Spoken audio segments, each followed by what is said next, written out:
Assalamualaikum warahmatullahi wabarakatuh.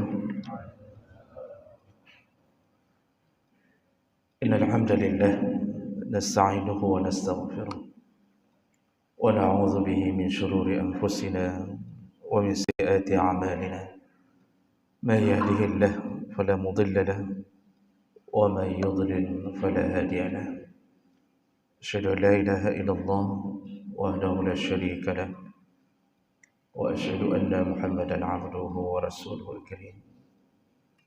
Allahumma shalli wa sallim ala nabiyyina al-Mustafa Muhammadin wa ala alihi wa ashabihi ajma'in. Amma ba'd. Rabbi shrah li sadri wa yassir li amri wahlul 'uqdatam min lisani yafqahu qawli. Segala puji bagi Allah, kemudian salawat dan salam pada Rasulullah, pada keluarga dan seluruh sahabat-sahabatnya. Ya Allah, muliakan insyaallah jamaah salat subuh, bapak-bapak dan ibu-ibu yang telah menyempatkan waktu menembus kegelapan malam untuk hadir memenuhi panggilan Allah.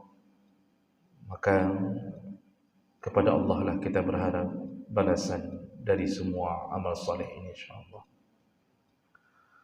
Bapak Ibu yang Allah muliakan, kita masih membahas tentang dampak daripada memakan harta haram. Dan pagi ini menjadi judul yang lima tentang terakhir makan harta haram. Karena sudah banyak pertemuan yang kita bahas bahwa harta haram itu menyebabkan berbagai perkara dalam kehidupan. Dan yang terakhir kita bahas adalah termasuklah bermuamalah dengan yang haram atau harta haram itu akan menyebabkan Allah turunkan azab pada pribadi, pada satu komunitas atau bahkan pada sebuah negara, disebabkan merajalelanya pekerjaan berbentuk mengkonsumsi yang haram. Dan itu sudah kita bahas panjang lebar di pertemuan yang lalu. Nabi SAW mengatakan, "Iza dhaharatiz zina war riba," kalau sudah merajalela zina dan riba, faqad ahallu anfusahum bi'azabillah, sungguh satu kaum itu telah menghalalkan untuk menerima azab Allah. Jadi mereka mengundang azab Allah dengan melakukan praktik riba yang menyebabkan orang makan haram di akhir zaman. Baik, kita lanjutkan berikutnya yang terakhir dari 10 dampak harta haram. Yang terakhir adalah harta haram akan menyebabkan dihalalkan tubuh ini untuk dimakan oleh api neraka. Pada dasarnya jemaah melakukan Allah Subhanahu wa taala menciptakan manusia dalam keadaan fitrah. Tiada dosa dalam setiap jengkal darah dan daging yang tumbuh pada manusia, tiada dosa sedikit pun. Rasulullah mengisyaratkan kullu mauludin yuladu 'alal fitrah. Setiap anak dilahirkan dalam keadaan fitrah. Tidak ada dosa, bersih, suci. Sampai mayat kita pun tidak disebut bangkai. Allah mengatakan walaqad karramna bani Adam. Kami telah memuliakan jasadnya anak Adam. Makanya anak Adam ini meninggal dunia tidak menyebabkan tubuhnya menjadi bangkai yang bernajis. Berbeda dengan hewan. Hewan itu ketika mati dia disebut bangkai, lalu akan bernajis. ketika disentuh kalau dia tidak disembelih sebelumnya. Anak Adam dimuliakan. Nah, ini semua adalah kemuliaan yang Allah beri. Tubuh kita ini seharusnya terpelihara. Sesama muslim pun kulit kita, kemudian setiap persendian, tidak ada yang boleh mengganggunya. Terjaga, tubuh kehormatan terjaga, dijaga Allah. Kalau ada yang berani mengganggu darah seorang mukmin, kalau dia melakukan pembunuhan, maka Allah balas dengan cara wajib dibunuh kembali. Jadi siapa yang mengganggu tubuh kita dengan menumpahkan darah kita, kalau tidak ada hak, maka wajib si pembunuh itu untuk dikisas atau dibunuh kembali. Jadi jaga betul. Luka saja, luka yang kita dapatkan dari seorang perampok yang melukai kita atau pembegal, maka Allah minta pertanggungjawaban dari pelakunya di akhirat. Setetes darah yang keluar tidak hak, Allah akan perhitungkan di pengadilan Allah. Itu kondisi kita, dijaga oleh Allah setiap jengkal tubuh dari ubun-ubun sampai ke ujung kaki. Tapi kemudian ada saatnya manusia ternyata dihalalkan Allah untuk disiksa dengan sedahsyat-dahsyatnya siksa di dalam api neraka. Jadi tadi dijaga Allah, semuanya dijaga. Tapi kemudian ternyata ada waktunya Allah menyiksa tubuh manusia yang telah dijaganya dari semenjak di awal penciptaan. Salah satu yang membuat halalnya daging ini, halalnya anggota tubuh kita atau seluruh tubuh kita untuk dimakan, disiksa di dalam neraka, salah satunya adalah apabila daging yang tumbuh, darah yang kemudian mengalir, ada unsur-unsur yang haram di dalamnya. Nah, ini yang menjadi penghalalnya. Dan ini disebutkan oleh Nabi dalam beberapa hadis.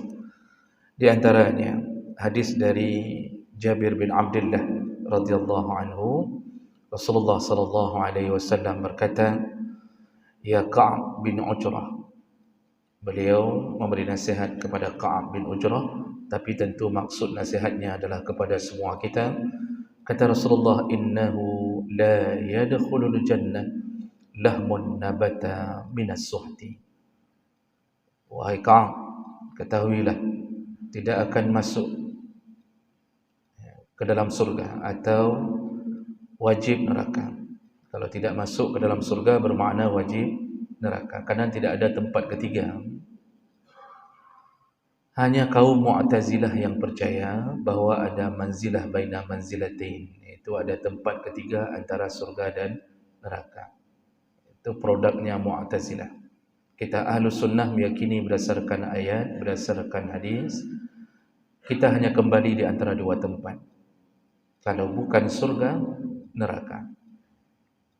Maka Rasulullah memberi informasi di ayat ini, di hadis ini, bahwa tidak akan masuk surga. Artinya wajib masuk neraka. Siapa dia?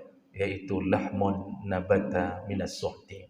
Setiap daging yang tumbuh dari yang haram. Jadi bahasa nabata itu kalau tumbuh-tumbuhan, ketika kita campakkan bibit, dia akan besar, mengeluarkan cabang pertamanya, lalu kemudian terus hidup. Itu bentuk nabata.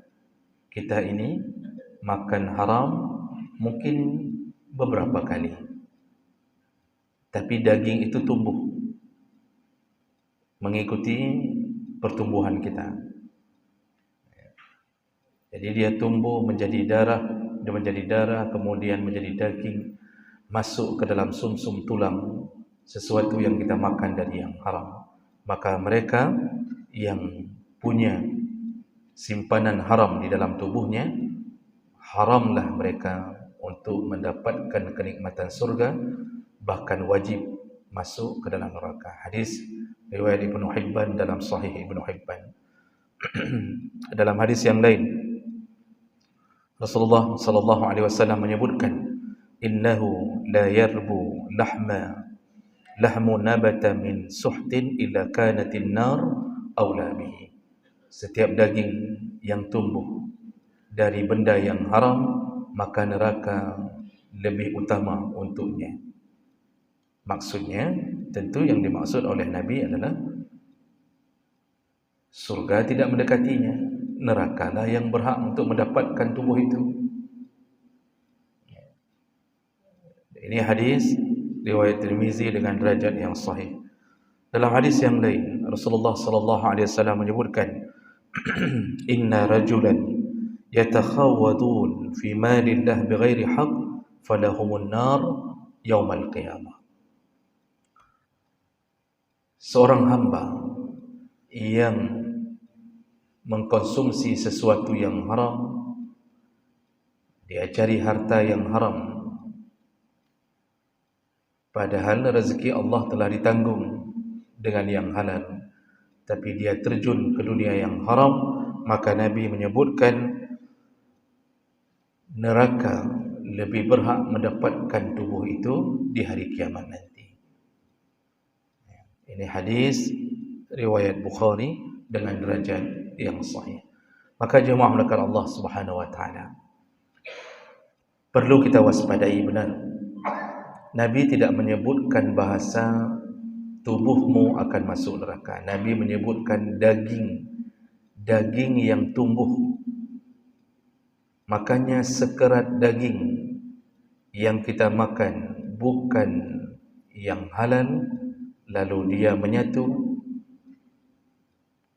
dan kemudian menjadi daging di dalam tubuh kita, dan kita ikut besar dengan daging itu, maka itu yang dimaksud oleh Nabi.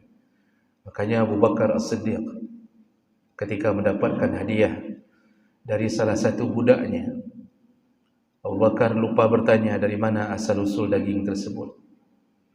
Lalu kemudian setelah dimakan, Abu Bakar baru bertanya, dari mana engkau dapatkan daging ini? Apa jawaban budaknya? Aku berpura-pura menjadi dukun, menjadi peruqyah, berpura-pura jadi peruqyah, dan orang mempercayaiku, dan ini diberikan salah satu imbalannya. Begitu mengetahui itu, langsung Abu Bakar memasukkan jari telunjuknya ke dalam kerongkongan. Lalu dia keluarkan dengan paksa, dia muntahkan daging itu dengan paksa. Daging itu keluar. Disitulah Abu Bakar mengatakan, daging yang tumbuh dari yang haram, maka dia menjadi bahagian daripada api neraka. Tentu nanti yang dibakar oleh Allah dalam api neraka bukan hanya daging itu saja, karena tidak mungkin, tidak dipisahkan antara daging dalam lambung kita dengan tubuh kita. Jadi jangan berfikir pula nanti lambung kita dalam neraka, tubuh kita dalam surga. Tidak, seluruhnya, karena dia membaur ke seluruhnya. Ini saking takutnya Abu Bakar kepada makan haram. Umar bin Khattab mengalami kejadian yang sama. Dia minum susu dan dia lupa bertanya dari mana susu itu. Setelah ketahuan, dalam hadis, dalam asar itu saya lupa apa penyebabnya, lalu Umar pun memasukkan telunjuknya ke dalam kerongkongan untuk memuntahkan susu itu. Ini yang patut kita fahami dengan benar. Begitu iman mereka, karena keyakinannya terlalu kuat dengan rasa takut kepada Allah, dibarengi dengan pengetahuan mereka seakan-akan neraka berada di depan mata. Jadi rasa takut ini yang membuat mereka tidak mau menyentuh harta haram sama sekali.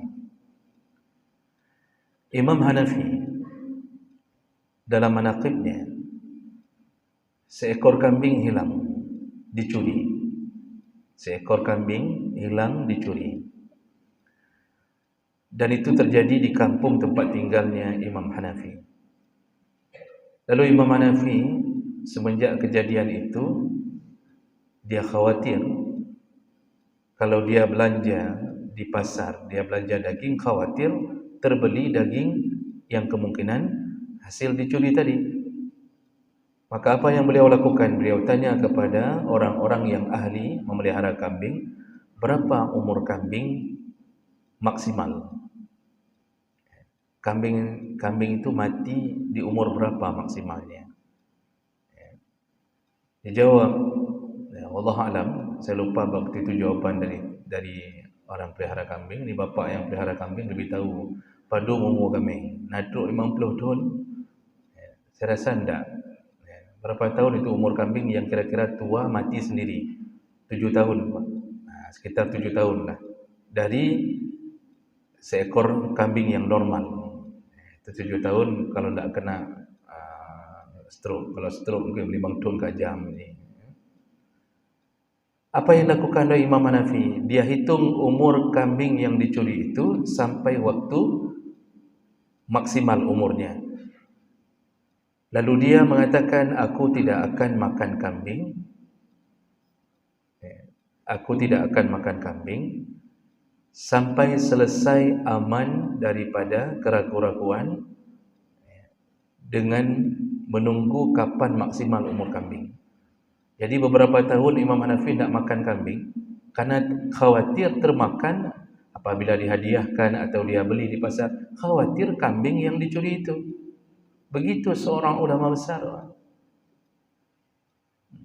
Beliau ini masuk golongan tabi'in. Masuk golongan tabi'in, Imam Hanafi. Lahir 80 Hijriah. Meninggal 150 Hijriah.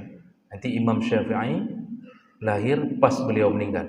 Di tahun Imam Hanafi meninggal, lahirlah Imam Syafi'i, yaitu 150 Hijriah. Maka Imam Syafi'i termasuk tabi'in. Hambali, Maliki juga begitu. Jadi rasa takutnya makan haram sampai mengikrarkan diri tidak akan makan kambing sampai selesai umur kambing, yang dia yakin kambingnya mati gerai. Salah seorang ulama dicatatkan itu ketika keluar dari masjid, jika saya lupa nama ulama ini, keluar dari masjid, beliau ketinggalan uangnya di dalam masjid. Lalu beliau kembali untuk mengambil uangnya. Tapi ketika sudah kembali, beliau lihat uangnya beberapa dirham, 1 dinar kalau tidak salah itu, 1 dinar itu masih terletak di masjid tempat dia duduk. Lalu kemudian beliau setelah masuk masjid melihat uangnya masih ada, tidak jadi diambil. Beliau balik lagi, pulang lagi. Lalu tanyalah oleh temannya, kenapa begitu? Apa yang dia jawab? Aku khawatir uang itu bisa jadi uang orang, karena aku telah meninggalkannya beberapa saat tadi. Tak jadi diambil. Padahal uang itu terletak masih di tempat duduknya dia. Tapi karena keraguan, takut ini uang orang, tak jadi diambil. Begitu khawatirnya mereka. Kenapa? Perasaan mereka mengatakan bahawa Allah tidak mengingkari janji. Kalau Nabi sudah mengucapkan janji-janji Allah melalui hadis-hadisnya, maka pasti dilaksanakan Allah. Jadi jangan kira bahawa Allah itu mayang-mayang bakbutnya. Maka makan haram menghalalkan tubuh untuk disiksa dalam api neraka. Dan itu bayangkanlah, neraka itu, bayangkan siksanya bukan siksa biasa. Karena Allah memakai kalimat alimun, azabun alimun. Alimun itu siksa yang tidak ada yang melebihi sakitnya dibandingkan siksa neraka. Jadi sudah pakai mubalaghah itu, sedahsyat-dahsyatnya siksa. Kita disiksa di dunia, begitu penyiksanya sudah capek, lelah, kita bisa istirahat. Yang tukang siksa sudah capek mencambuk kita, capek mukul, dia lelah, istirahat, kita pun istirahat. Lalu siksa di dunia berakhir dengan kematian. Jangankan kematian, ketika kulit dicambuk di tempat yang sama berulang-ulang, maka kulit itu kemudian tidak lagi merasakan sakitnya. Kakebah ketika dicambuk di tempat yang sama berulang-ulang. Paling kurang kita mati, selesai urusannya. Tapi neraka tidak begitu sistemnya. La yamutu fiha wa la yahya. Sistem siksa di neraka, orang dibuat seperti tidak mati, seperti mau mati, lalu ketika dihidupkan kembali, langsung diberi lagi azab seperti mau mati lagi. Jadi Allah mengibaratkan kalimat la yamut. Penduduk neraka itu la yamut, tidak akan mati, wa la yahya, tidak akan hidup. Begitu kalimat Allah. Maksudnya apa? Disiksa habis-habisan, kita seperti merasakan mati. Tapi begitu hampir mati, disegarkan kembali. Dihidupkan lagi sempurna jasad, baru saja dihidupkan kembali, daging tumbuh seperti biasa, lalu kemudian disiksa lagi, tak pernah merasakan hidup. Mohon terudip tian mendeng dalam neraka, tak bisa merasakan hidup. Baru dibuat kembali, disiksa lagi. Baru terasa ingin mati, dihidupkan lagi. Terus berulang-ulang. Lalu dalam hadis Nabi, siksa-siksa bagi mereka yang suka makan haram di dunia dan semua perilaku haram yang lain, itu semua jasad penduduk neraka dibesarkan Allah menjadi raksasa. Jadi bukan sebesar-besar kita lagi, Pak. Kita ini kan kalau di neraka, kalau sebesar-besar kita seperti pijit ini kita. Ini kita seperti semut layaknya. Tapi tidak begini tubuh kita disiksa. Nabi yang mengatakannya, dibesarkan oleh Allah bagaikan raksasa. Berapa ukurannya? Nabi sebutkan dalam hadis, ukurannya satu gigi penduduk neraka. Satu gigi penduduk neraka itu sebesar gunung Uhud. Satu gigi penduduk neraka sebesar gunung Uhud. Bisa bayangkan, kita punya 32 gigi, Pak. 32 gunung di dalam mulut saja. Di dalam mulut saja. Bayangkan tubuh. Maka Nabi dalam hadis lain menyebutkan, dari pundak kanan ke pundak kiri, orang berjalan 500 tahun baru sampai. Itu kalau mau jalan di atas tubuh penduduk neraka. Bayangkan 500 tahun perjalanan dari pundak kanan pundak kiri baru sampai kalau jalan kaki. Saking besarnya.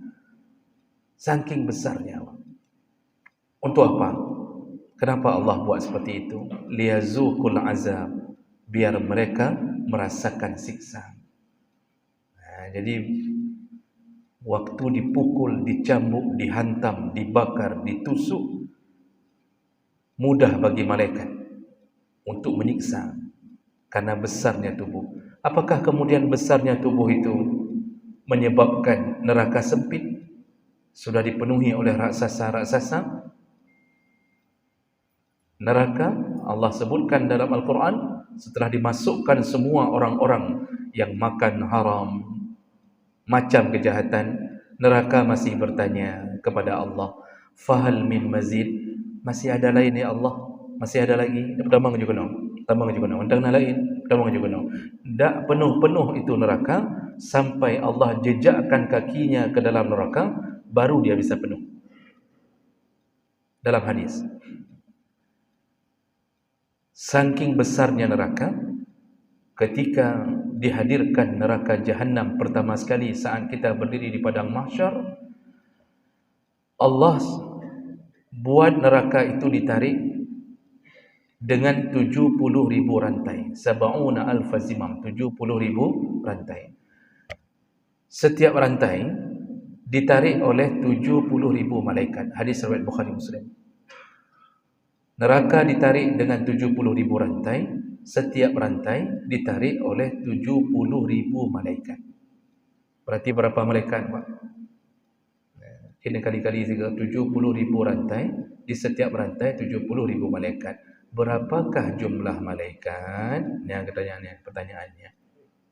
Berarti sekitar 4 juta atau 4.900.000.000. Ya, wallahu alam. Kali sendirilah Pak. Alih mungkin 4.900.000. Wallahu alam. Pokoknya 49 lah bilangannya. Ya, nanti dikali sendiri. Bayangkan besarnya neraka. Waji'a yauma izin bi jahannam. Di saat di padang mahsyar, ku hadirkan neraka jahannam. Rasulullah sedang duduk dengan sahabat. Lalu kemudian terdengar suara dentuman dari langit. Lalu kemudian Nabi bertanya ke sahabat, tahukah kalian suara apa itu? Sahabat mengatakan, tidak tahu ya Rasulullah. Hanya Allah dan Rasulnya yang tahu. Lalu kemudian Nabi mengatakan, itulah suara batu yang dicampak oleh Allah 70 tahun yang lalu. Dicampak oleh malaikat Allah 70 tahun yang lalu. Tadi suara tadi adalah suara sampainya batu itu di dasar neraka. Karena bahan bakar neraka itu batu. 70 tahun yang lalu dicampak, baru sampai. Berarti batu itu 70 tahun baru teruk ke demiu. Dan itu menjadi bahan bakar neraka. Waquduhan nas wal hijarah. Bahan bakar neraka dua, batu dan manusia. Siapa dia? Munafik. Para munafikin yang hari ini membenci orang Palestin ketika sedang berjuang, sibuk membela-bela Israel. Ya, seperti Abu Janda, Abu Duda itu, mereka itu. Bayangkan, maka takutlah kepada Allah. Kalau sudah tersimpan rasa takut pada Allah, jangan sentuh harta haram. Jangan ambil punya kita. Walaupun cuma satu mangga milik tetangga yang tidak diizinkan, jangan sentuh. Satu jarum punya kantor, jangan bawa pulang. Jangan bawa pulang. Makanya jemaah melakukan Allah, jagalah diri dari perbuatan haram. Jangan kerja di tempat yang menggunakan sistem haram. Jangan lakukan apapun yang sifatnya memasukkan makanan ke dalam tubuh kita dari yang haram. Maka Allah selamatkan kita dari perjuangan kita menahan yang haram di dunia. Lalu Allah halalkan semua yang haram itu di akhirat. Makanya di akhirat itu khamar lengkap. Mau mabuk, silakan. Masuk surga, mabuklah di sana. Ya UBB naik, Pak. UBB naik. Ya, yang tahan diri, tidak pernah berzina di dunia, dia cukupkan dengan istrinya saja, maka 72 bidadari dalam hadis riwayat Muslim. 72 bidadari menunggu kita, Pak. Menunggu kita. Berbahagialah mereka yang dimasukkan surga karena menahan-nahan diri dari harta yang haram. Mudah-mudahan bermanfaat dan semoga kita terjaga dari perbuatan ini. Subhanakallahumma bihamdik, asyhadu an la ilaha illa anta, astaghfiruka wa atubu ilaik. Wassalamualaikum warahmatullahi wabarakatuh.